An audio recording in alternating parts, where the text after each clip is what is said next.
Чувашия и Татарстан развивают межпарламентские связи. Сегодня в Госсовете Республики прошла встреча с председателем Комитета Госсовета Татарстана Айратом Зариповым. Стороны обсудили предстоящее совместное заседание комитетов двух парламентов. Заседание пройдет в сентябре 2022 года в Држановском районе Татарстана. Депутаты государственных советов двух республик обсудят сохранение традиций и современные технологии. На встрече затронули вопросы культурного сотрудничества.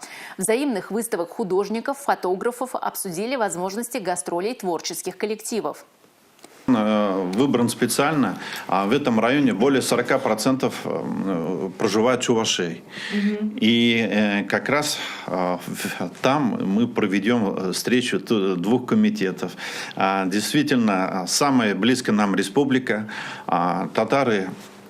Третья титульная нация нашей республики, и они представлены во всех сферах деятельности нашей республики. И, конечно, с самыми близкими соседями встреча не только, наверное, комитетов, а, можно сказать, и госсоветов на таком высоком уровне. Это очень важно.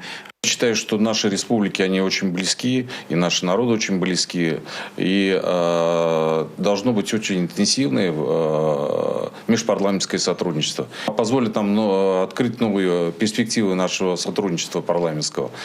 И потому что как я говорил, я давно уже не был в Чувашии, в Чувашской республике. Город сильно поменялся. Рад, что наши соседи интенсивно и развивается. После обеда Айрат Зарипов познакомился с экспозицией музея чувашской вышивки. Гостю из Татарстана показали, как собирают вышитую карту России.